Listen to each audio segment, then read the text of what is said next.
Nos próximos capítulos de Dona de Mim, a tensão vai subir a níveis insuportáveis com a chegada definitiva de Jacques à mansão. Após a morte trágica de Abel, o ambiente da casa já estava pesado, marcado por silêncio, olhares desconfiados e um clima de luto difícil de dissipar. Mas a presença do novo morador será como jogar gasolina em uma fogueira. Carismático para alguns, mas frio e calculista para outros, Jacques não vai demorar para mostrar que tem um alvo muito claro: Léo, a dedicada babá de Sofia. Desde o primeiro contato, ele deixará evidente que não gosta da jovem, tratando-a com indiferença e um ar de superioridade. E aos poucos, suas críticas sutis vão se transformar em provocações diretas, sempre com a intenção de colocá-la em uma posição desconfortável diante dos demais. Mesmo com o apoio firme de Samuel, Léo se sentirá vulnerável e pressionada, tendo que engolir humilhações para evitar maiores confrontos. O estopim dessa rivalidade acontecerá em uma cena marcante. Jacques, chegando mais cedo à sala, flagrará Léo deitada no sofá, rindo sozinha enquanto assiste TV. A cena, que para qualquer outra pessoa poderia parecer um momento de descanso merecido, para ele será motivo de julgamento. Com o senho franzido, ele se aproximará lentamente cruzando os braços e lançará a primeira alfinetada. Cuidar da Sofia não é o seu trabalho? Léo, sem perder a calma, explicará que a menina já estava dormindo há algum tempo e que, por isso, aproveitava o intervalo para relaxar. Mas a resposta não vai agradá-lo. Com um sorriso de deboche, ele disparará: "Se acabou, está fazendo o que aqui?" Quando souber que ela estava esperando Samuel para saírem juntos, o vilão aproveitará para tripudiar ainda mais. Assim, jogada no sofá, vendo TV, está achando que está onde? Em casa? O tom será tão agressivo que Léo ficará paralisada, sentindo o rosto esquentar de vergonha. Nesse momento, Samuel surgirá na porta, percebendo o constrangimento da amiga. Sem hesitar, ele entrará na sala e ficará ao lado dela, olhando o tio nos olhos. Ela merece respeito, Jacques. A Léo é de confiança, trabalha bem e sempre esteve presente para nossa família.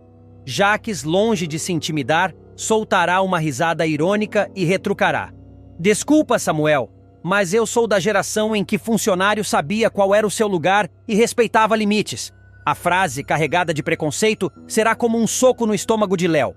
Samuel, irritado, vai estreitar o olhar e deixar claro: "Eu só continuo morando aqui por causa da minha avó e da Sofia. Mais nada." O silêncio que se seguirá será tenso e pesado. Jacques vai apenas sorrir de canto, como se tivesse vencido mais uma batalha, enquanto Léo tentará disfarçar o abalo. Minutos depois, quando estiverem a sós, ela dirá a Samuel que não precisava ter sido defendida, tentando mostrar força. No entanto, o olhar baixo e o nó na garganta deixarão claro que a humilhação a atingiu profundamente. Mesmo tentando seguir com a noite, Léo carregará aquela sensação de estar sendo vigiada e julgada a cada passo dentro da casa. Jacques, por sua vez, verá na reação dela a confirmação de que encontrou um ponto fraco a explorar. Para ele, não se trata apenas de impor autoridade. É uma verdadeira guerra silenciosa para minar a confiança da babá e, quem sabe, forçá-la a sair por conta própria. Nos capítulos seguintes, as provocações vão se intensificar. Jacques começará a fazer comentários maldosos diante de outros empregados, insinuando que Léo é folgada ou que se aproveita da confiança da família. Essas indiretas, ditas em tom aparentemente inocente, terão um efeito corrosivo no ambiente, espalhando dúvidas e criando desconforto. Samuel, cada vez mais impaciente, vai perceber que o tio não está disposto a recuar, e enquanto tenta proteger a amiga, ele também será alvo de ataques velados, numa disputa que ultrapassa a simples convivência e se torna uma luta por respeito e espaço dentro da mansão. Para Léo ficará claro que Jacques não é apenas um homem difícil de lidar, mas sim um inimigo declarado, alguém disposto a usar cada detalhe, cada deslize como arma para diminuí-la. E mesmo tentando manter a postura profissional, ela saberá que está no centro de uma guerra que pode custar não só o seu emprego, mas também a tranquilidade de quem mais ama, Sofia. A guerra silenciosa entre Jacques e Léo só vai piorar. Nos dias seguintes, o vilão começará a agir de maneira ainda mais calculada, escolhendo momentos estratégicos para atacá-la, sempre quando sabia que alguém poderia ouvir ou ver. Em uma manhã, por exemplo, ele a encontrará na cozinha preparando o café de Sofia e comentará com um falso sorriso: "Olha só, dessa vez acordou cedo." Parabéns, está tentando compensar a preguiça da outra noite? A provocação será sutil, mas certeira. A cozinheira, que escutará de relance, ficará sem graça. E Léo perceberá como Jaques estava plantando insinuações para manchar sua reputação. O que Jaques não contava é que Léo, apesar do coração apertado, começará a anotar cada situação, cada frase, cada momento de humilhação. Samuel, que notará essa nova postura, perguntará o que ela pretende fazer. E ela, firme, responderá: "Não vou sair dessa casa de cabeça baixa. Ele vai ter que responder por tudo que está fazendo." O ponto de ebulição chegará numa noite de sábado. A família estará reunida na sala para um jantar mais descontraído, com a presença de alguns amigos de Samuel. Sofia correrá até Léo, que estará servindo a mesa, para contar animada sobre um desenho que viu. Léo, sorrindo, se abaixará para ouvir a menina, mas Jaques, do outro lado, aproveitará para lançar mais uma de suas farpas. É por isso que não sobra tempo para trabalhar direito. Fica de papo enquanto a comida esfria. O comentário, dito alto o suficiente para todos ouvirem, criará um constrangimento imediato. Samuel se levantará da cadeira, visivelmente irritado. "Basta, Jaques! Você não vai falar assim com ela na frente de todo mundo." Os amigos, desconfortáveis, trocarão olhares. Jaques, porém, não se abalará. Ao contrário, se recostará na cadeira com aquele sorriso cínico que Léo já conhecia bem. "Calma, sobrinho. Só estou brincando. Você anda muito sensível ultimamente."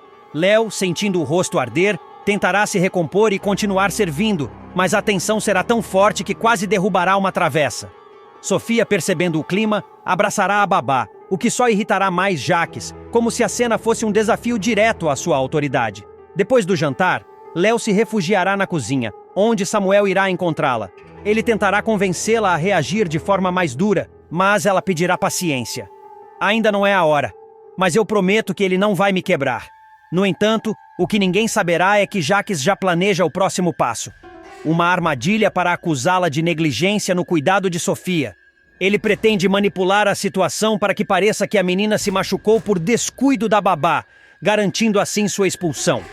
Mas Léo, agora mais atenta e determinada, começará a perceber os movimentos dele. E com a ajuda discreta de Samuel, ela poderá virar o jogo no momento mais inesperado, transformando a guerra silenciosa em um confronto aberto, onde máscaras cairão. E não haverá mais espaço para fingimentos dentro da mansão. Estava radiante. Desde que Marlon havia dado sinais de que queria algo mais sério, ela vinha sonhando com o momento de oficializar a relação. Decidida a surpreendê-lo e acelerar esse passo, organizou uma festa de noivado sem contar nada ao namorado. Imaginava o policial entrando no galpão de kickboxing e se emocionando ao ver amigos, familiares e toda a comemoração preparada com carinho. Porém, o que era para ser uma noite inesquecível se transformaria em um verdadeiro pesadelo. Tudo começou quando, com a ajuda de Dedé e alguns cúmplices, Camila conseguiu atrair Marlon até o galpão. Balões, faixa com os nomes do casal, música, comida e até um pequeno palco estavam prontos para a grande declaração. Assim que ele entrou, todos gritaram surpresa! E Camila, com o coração acelerado, se aproximou segurando um sorriso nervoso. "Marlon, você aceita se casar comigo?" perguntou, tentando manter a voz firme. A reação dele, no entanto, não foi a que ela esperava. Marlon arregalou os olhos confuso e respondeu com um meio sorriso constrangido. "Como é que é?" Camila, insistindo na surpresa, pediu para que Dedé trouxesse as alianças. Foi nesse momento que a tensão aumentou. Do nada, Bárbara, ex-namorada de Marlon, surgiu na porta. A aparição dela gelou o clima. "Não ia me convidar para o casamento, lutador?" provocou, com um tom carregado de ironia. Camila ficou sem reação, paralisada, como se todo o ar tivesse sido sugado do ambiente. Bárbara, percebendo a tensão, continuou o ataque. "Parabéns, Leona, você conseguiu", disse, acreditando que Leona, amiga de Marlon, fosse a noiva. Léo, no entanto, rebateu de imediato. "Ih, Mona, me erra." Camila, tomada por ciúmes e raiva, encarou a rival. "O Marlon tá comigo? E você não foi convidada para a festa?" Bárbara soltou uma risada debochada, aproveitando cada segundo para provocar. A presença inesperada da ex e a reação pouco calorosa de Marlon fizeram o clima despencar de vez. Sorrisos constrangidos surgiram, conversas se dissiparam, e a festa, antes pensada para ser um marco romântico, virou um encontro tenso e silencioso. Um a um, os convidados começaram a se despedir até que o galpão ficou praticamente vazio. Mais tarde, Já a sós, Marlon decidiu encarar a situação. Noivado surpresa, Cami? Onde você estava com a cabeça? Perguntou, visivelmente incomodado. Camila, ainda magoada, tentou se justificar, mas ele foi firme. Para mim, noivado é coisa séria. Você não podia me tirar dessa decisão. Então tirou a aliança da caixinha e a colocou de volta nas mãos dela. Tá me devolvendo a aliança? Questionou, surpresa e ferida. Ele respirou fundo antes de explicar. Para você guardar. Vamos marcar outro dia, com calma. Só a família, pode ser? Camila, insegura, quis saber. Quando? Você não vai me enrolar? Marlon a olhou nos olhos com um tom misto de carinho e cautela. Pequena, eu não quero errar com você, mas não vou decidir isso agora. Por favor, confia em mim? Camila, ainda tentando engolir a decepção, apenas assentiu, mas o brilho que tinha ao planejar aquela noite já havia se apagado. A festa que ela sonhou ser o início de uma nova fase acabou deixando cicatrizes emocionais e levantando dúvidas sobre o futuro do casal. Camila passou a noite em claro. A imagem de Marlon devolvendo a aliança, somada à entrada triunfal e debochada de Bárbara, martelava em sua cabeça. A cada vez que fechava os olhos, revivia a sensação de estar exposta, ridicularizada diante de todos. No dia seguinte, ela tentou agir normalmente, mas o silêncio de Marlon era ensurdecedor. Ele havia saído cedo para o trabalho e sequer mandara mensagem. Camila, tomada pela insegurança, começou a imaginar se o problema era realmente a festa surpresa ou se Bárbara ainda ocupava espaço no coração dele. No galpão, Dedé tentou animá-la. Cami, o Marlon gosta de você, ele só ficou surpreso demais, sei lá. Não, Dedé, não foi só isso. Eu vi no olhar dele. Parecia alívio de não ter que dizer sim, respondeu ela com a voz embargada. Enquanto isso, em outra parte da cidade, Marlon desabafava com Léo. Eu gosto da Camila, mas esse negócio de festa surpresa, não é assim que eu queria pedir alguém em casamento. Tá, mas você precisava devolver a aliança na hora? Isso foi pesado, lutador, retrucou Léo cruzando os braços. E a Bárbara? Não me vem dizer que foi coincidência. Marlon evitou responder. A verdade era que a presença da ex o deixou desconfortável. Não porque sentia algo por ela, mas porque sabia que Bárbara adorava provocar e causar intrigas. E infelizmente conseguiu. À tarde, Bárbara apareceu no galpão, como se nada tivesse acontecido. Vim me inscrever nas aulas de kickboxing, disse sorrindo. Camila sentiu o sangue ferver. Aqui não é lugar para você. O espaço é público, não é? Respondeu Bárbara com falsa inocência. Além disso, acho que vou gostar de treinar perto do Marlon. Ele é um ótimo professor. A troca de farpas foi interrompida quando Marlon chegou. Ele percebeu o clima e tentou cortar o assunto. Bárbara, não acho boa ideia você treinar aqui. Por quê? Tem medo que a noivinha fique insegura? Disparou ela. Camila não aguentou mais. Sabe o que eu acho? Que você veio aqui só para provocar. E você caiu direitinho, querida, rebateu Bárbara, saindo com um sorriso vitorioso. Depois desse episódio, Camila decidiu que precisava de respostas. À noite, foi até a casa de Marlon. Eu preciso saber se você realmente quer ficar comigo ou se essa história com a Bárbara não acabou, disse, encarando-o firme.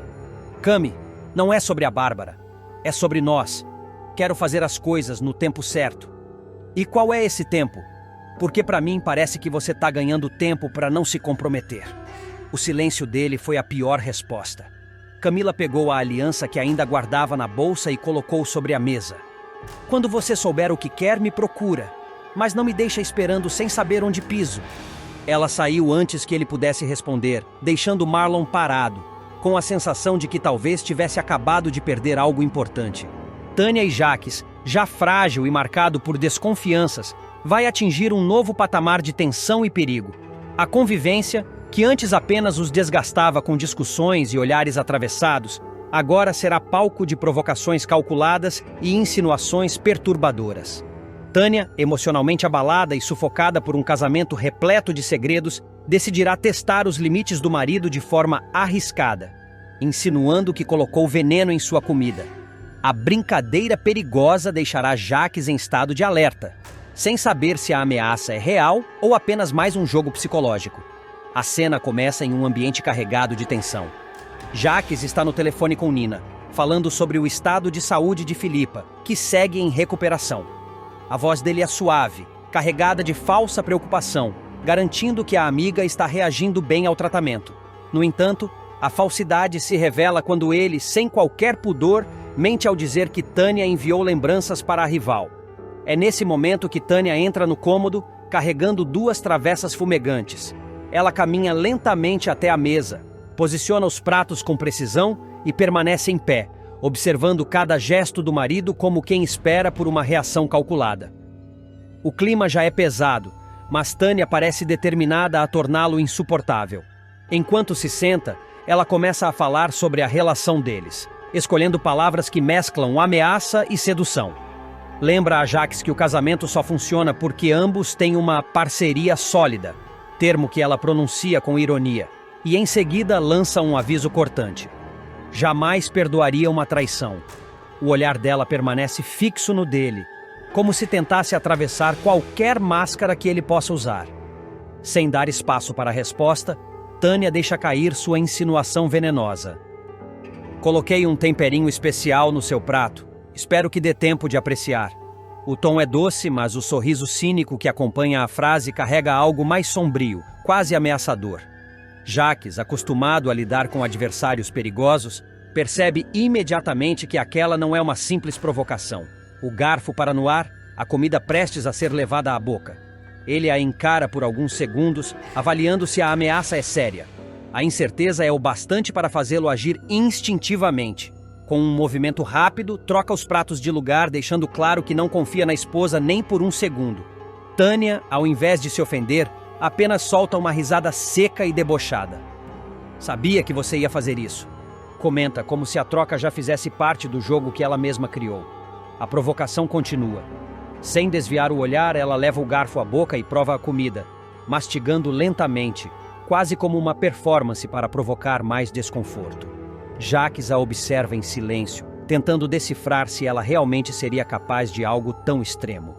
O silêncio que se instala é quase tão pesado quanto as palavras ditas.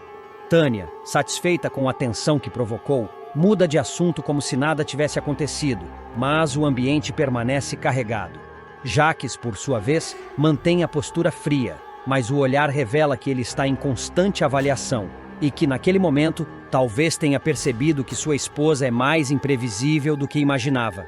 Para Tânia, o gesto de trocar os pratos é uma confirmação. Jaques teme suas reações e não a vê mais apenas como uma parceira, mas como uma possível ameaça.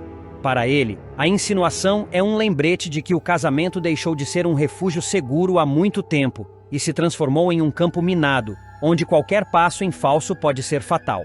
O jantar segue em ritmo lento, cada um preso aos próprios pensamentos. Tânia saboreando mais a tensão do que a própria refeição e Jaques calculando até onde essa guerra silenciosa pode chegar. No fundo, ambos sabem que aquele momento não é apenas sobre comida ou sobre uma provocação isolada.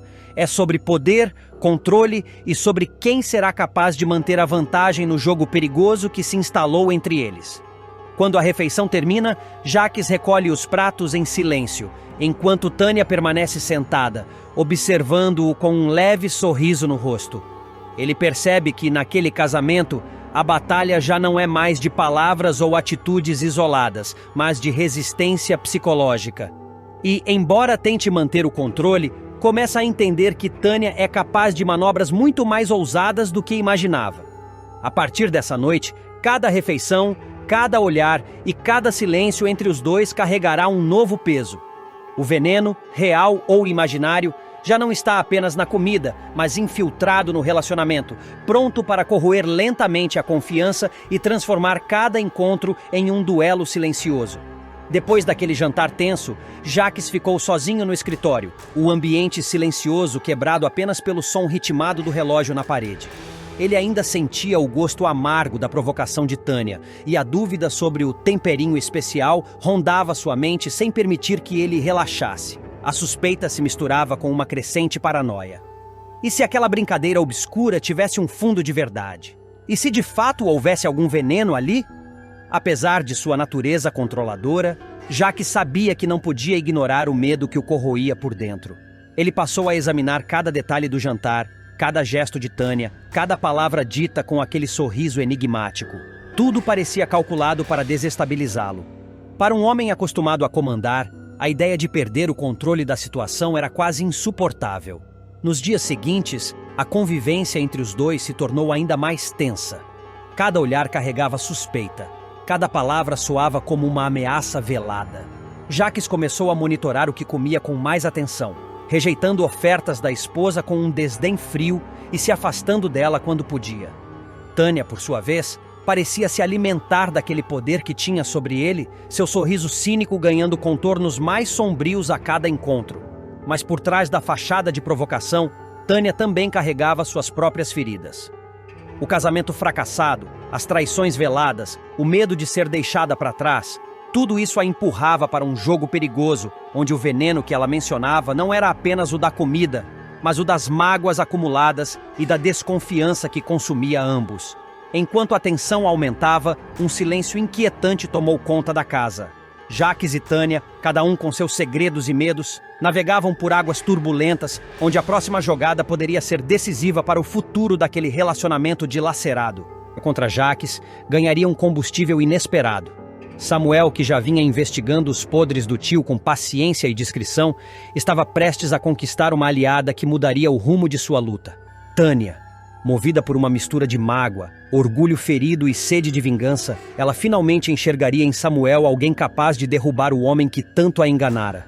Tudo começaria de forma quase banal, mas com consequências explosivas. Tânia, desconfiada dos últimos passos de Ricardo, aproveitou um momento de descuido do advogado e resolveu mexer em seu celular. O que encontrou não era apenas comprometedora, era devastador. O vídeo mostrava Jacques, em plena garagem, inclinando-se sobre o carro de Abel e cortando os freios com frieza calculada. Cada movimento dele era registrado com clareza, e a expressão no rosto do empresário não deixava dúvidas. Aquela não era uma simples manutenção, mas um crime premeditado. Ao assistir, Tânia sentiu o estômago embrulhar. Não havia mais como negar. Abel havia sido assassinado, e Jacques era o responsável direto. Mas para ela, aquela prova não era só justiça. Era poder. Com isso eu posso arrancar tudo o que eu quiser de Jacques, murmurou para si mesma com um sorriso frio. No entanto, quando mostrou a gravação para Ricardo, esperando ver nele o mesmo brilho de ambição, encontrou apenas cautela. Isso aqui é um trunfo, Tânia. E trunfos não se desperdiçam. Só vamos usar se for absolutamente necessário, afirmou o advogado, fechando o vídeo e guardando o celular. Tânia arregalou os olhos indignada. Absolutamente necessário? Ricardo, você está sentado em uma mina de ouro. Com esse vídeo, a gente pode colocar Jacques de joelhos. E você acha que ele não tem cartas na manga contra nós? Rebateu Ricardo firme. Isso aqui é perigoso demais para sair jogando por aí. A resposta dele foi suficiente para plantar a semente da desconfiança. Para Tânia, Ricardo estava mais interessado em preservar algum tipo de acordo velado com Jacques do que realmente acabar com ele. E foi nesse momento que ela começou a olhar para Samuel com outros olhos. Agora, antes de continuar, me responda qual o seu personagem favorito da novela até agora. E não se esqueça de se inscrever no nosso canal, assim você acompanha sua novela favorita todos os dias. Dias depois, um encontro casual na boate se transformou numa conversa carregada de tensão. Samuel, sempre direto, não teve medo de cutucar a ferida. Sabe o que eu não entendo, Tânia? Como alguém que já liderou um projeto tão importante no Instituto, conseguiu se transformar numa peça central de tantas armações. Ela o encarou, ferida no orgulho, mas também consciente de que havia verdade na provocação. Você só vai entender quando tiver o coração partido como eu tive, retrucou, a voz embargada, mas ainda firme. Quando alguém que você acreditou pisar na sua dignidade. Samuel cruzou os braços, avaliando-a com atenção. Mesmo assim, não entendo por que Jacques manteve você e o Ricardo por perto depois de tantas brigas e ameaças. Ele não é exatamente o tipo que perdoa. Foi então que Tânia resolveu soltar a primeira bomba. Com um meio sorriso, inclinou-se para mais perto e falou baixo. Não foi ele que recuou, Samuel. Foi o Ricardo, porque ele tinha a carta mais forte na mão. O interesse de Samuel acendeu na hora. Carta mais forte? Que carta? Um segredo capaz de acabar com o Jacques. Um segredo que vale mais do que qualquer contrato ou testemunho. respondeu ela, medindo cada palavra para despertar a curiosidade dele sem entregar tudo. Aquelas poucas frases foram suficientes para que Samuel começasse a ligar os pontos. Se Ricardo mantinha Jaques sob controle, não era por lealdade. Era por chantagem. E se essa chantagem envolvia um crime, então ele estava diante da maior fraqueza do tio. "Você sabe do que se trata?" perguntou ele, tentando manter a voz neutra. Tânia hesitou por um instante, observando-o como quem avalia uma aposta. Por fim, respondeu: "Eu sei o bastante para derrubar o Jaques, e também o bastante para derrubar o Ricardo." A partir daquele momento, os dois passaram a se observar com uma espécie de respeito cauteloso. Samuel continuou suas investigações silenciosas, mas agora com uma pista concreta. Ricardo tinha algo explosivo nas mãos, e Tânia, por sua vez, começou a planejar como poderia usar esse material não apenas para se vingar de Jaques, mas para se livrar de Ricardo de uma vez por todas. Em sua mente, o plano era claro. Primeiro, enfraquecer a confiança entre Jaques e Ricardo. Depois, criar uma situação em que a gravação viesse à tona de forma irreversível, expondo o crime ao público e destruindo o império de Jaques. Sozinha em seu apartamento, Tânia reviu o vídeo inúmeras vezes. Cada vez que a cena se repetia, sentia uma mistura de repulsa e satisfação. Repulsa pelo ato covarde de Jaques, satisfação por saber que, finalmente, tinha nas mãos uma arma capaz de fazer o vilão provar do próprio veneno. "Você vai pagar, Jaques. E vai ser pelas minhas mãos", sussurrou, fechando o notebook. Enquanto isso, Samuel já articulava seus próprios passos. Ele sabia que não podia depender exclusivamente de Tânia, mas reconhecia que a raiva dela era genuína. E na guerra contra Jaques, até mesmo alianças perigosas poderiam ser valiosas. O destino de todos começava a se entrelaçar em um jogo cada vez mais arriscado, onde qualquer movimento em falso poderia ser fatal. E dessa vez, Tânia estava disposta a apostar tudo para garantir que Jaques caísse, custasse o que custasse. Não aceitou sua demissão calado. Determinado a não sair derrotado, ele planejou seu contra-ataque. Logo após ser dispensado por Jaques, com quem mantinha uma relação cada vez mais tensa, Ricardo decidiu mostrar que tinha uma carta na manga, um vídeo que poderia destruir de vez o vilão. No vídeo, Jaques aparecia claramente sabotando o carro de Abel, ato criminoso que resultou na tragédia que tirou a vida do empresário. Antes disso, porém, o clima entre eles já estava à beira do colapso. Jaques havia flagrado Ricardo e Tânia aos beijos, uma traição que incendiou sua fúria. Sem pensar duas vezes, ele expulsou os dois da fábrica, gritando alto para todos ouvirem: "Pra rua, os dois! Demitidos! O casalzinho de amante está na rua!" Ricardo, no entanto, não se deixou intimidar. Com frieza, respondeu que Jaques poderia até dispensar Tânia, mas não teria poder para demiti-lo. Esse era apenas o começo do confronto. Mais tarde, a sós com Jaques, Ricardo abriu seu celular e exibiu o vídeo comprometedor. As imagens mostravam o vilão em flagrante sabotando o carro de Abel, o que causou o acidente fatal. Com voz firme, Ricardo lançou sua ameaça: "Vai demitir o cara que pode mandar esse vídeo para a polícia, Jaques?" Pensa bem. O impacto foi visível no rosto de Jaques. Ele tentou se recompor, perguntando desconfiado: "Como conseguiu gravar isso?" Ricardo sorriu com uma mistura de orgulho e desafio. "Você praticamente me obrigou a gravar ao vivo. Fica sossegado. Ninguém mais viu." "Ninguém viu, nem verá", retrucou Jaques, tentando reafirmar seu controle. Mas Ricardo não dava trégua. "Tudo vai depender de você. Para começar, quero que pague a minha parte do golpe. Agora, antes de continuar, me responda qual seu personagem favorito da novela até agora. E não se esqueça de se inscrever no nosso canal, assim você acompanha sua novela favorita todos os dias." Jaques, visivelmente nervoso, questionou: "Que mais você quer, cara?" Ricardo, impassível, soltou a exigência que o deixou sem saída: "Meu emprego. Melhor dizendo, meu cargo." Jaques explodiu de raiva e frustração. "Você pegou minha mulher na fábrica, na frente do meu sobrinho. Era para todo mundo ver." Ricardo não se intimidou e rebateu com precisão: "E você sabotou o carro do seu irmão. Quer comparar?" O silêncio tomou conta por um instante. Jaques engoliu em seco, sabendo que não tinha como se defender. "Esse vídeo está na nuvem?" perguntou, temendo a resposta. "É meu seguro de vida", confirmou Ricardo. "Se alguma coisa acontecer comigo, vai direto para a polícia." Ele fez uma pausa e finalizou com um sorriso irônico. Brigar com seu advogado, Jacques, é muito inconveniente. Para selar o acordo, Ricardo estendeu a mão em um gesto de aparente conciliação, enquanto Jacques, cheio de ódio contido, recusava o gesto com o olhar. O clima entre os dois era agora um campo minado. Qualquer movimento errado poderia explodir a qualquer momento. Enquanto Ricardo recuperava seu espaço, Jacques sabia que tinha perdido o controle da situação. O jogo havia virado, e o vilão, que costumava manipular tudo ao seu redor, agora estava nas mãos de seu próprio comparsa.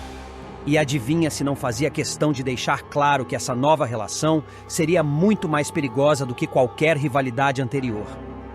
Jacques saiu da sala com o rosto fechado, a mente fervilhando em busca de uma solução que pudesse reverter a situação. Ele sabia que Ricardo agora tinha a faca e o queijo na mão, e que qualquer movimento precipitado poderia significar sua ruína definitiva. No entanto, o orgulho ferido e o instinto de sobrevivência gritavam por ação. Não iria se curvar tão fácil.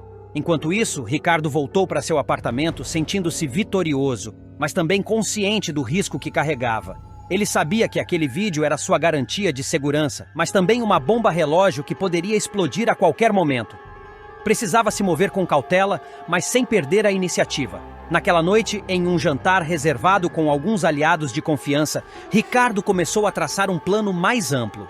Seu objetivo não era apenas garantir seu emprego, mas desmascarar Jacques e impedir que ele continuasse destruindo vidas impunemente. Ele queria justiça para Abel e estava disposto a ir até as últimas consequências para isso. Enquanto isso, Jacques procurava maneiras de desacreditar Ricardo. Mandou seus capangas vasculharem o passado do ex-advogado, tentando encontrar alguma falha, algo que pudesse usar contra ele. Também considerava contratar hackers para tentar apagar o vídeo, mas sabia que era uma tarefa arriscada e cara demais. O que mais o preocupava era que Ricardo pudesse estar criando mais provas, acumulando aliados. Em uma noite tensa, Jacques decidiu tomar uma atitude drástica. Convocou uma reunião com seus principais parceiros e avisou que faria uma limpeza geral. Se Ricardo não fosse eliminado de forma definitiva, ele próprio tomaria medidas que não poderiam ser revertidas. A atmosfera ficou pesada, com olhares de medo e expectativa. Todos sabiam que o jogo mudara. Enquanto isso, Ricardo não perdeu tempo e procurou reforçar sua proteção. Marcou encontros com autoridades, procurou jornalistas investigativos e começou a montar um dossiê robusto contra Jacques.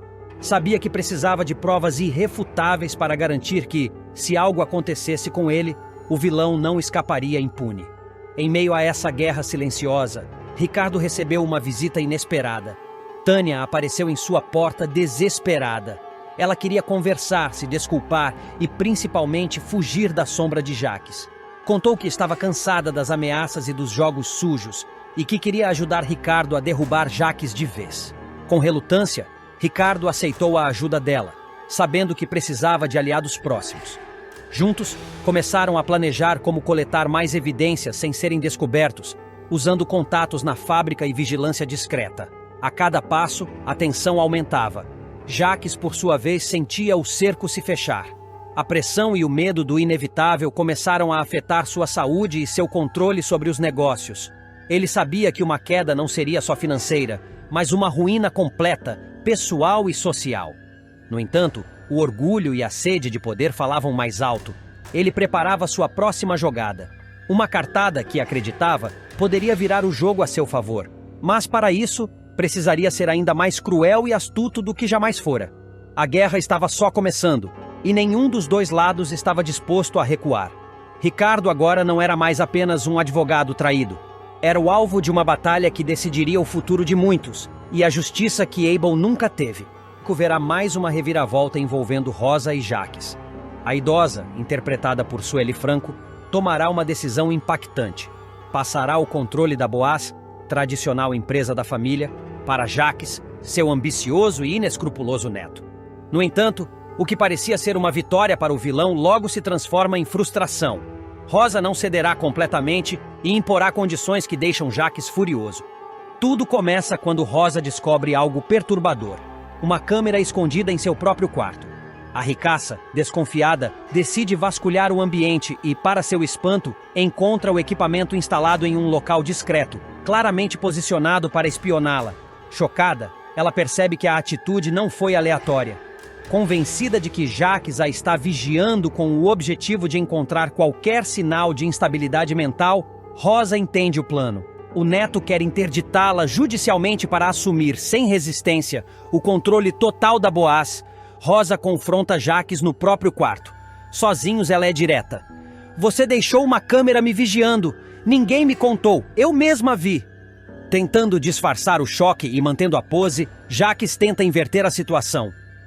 Foi por precaução, vó, para sua segurança.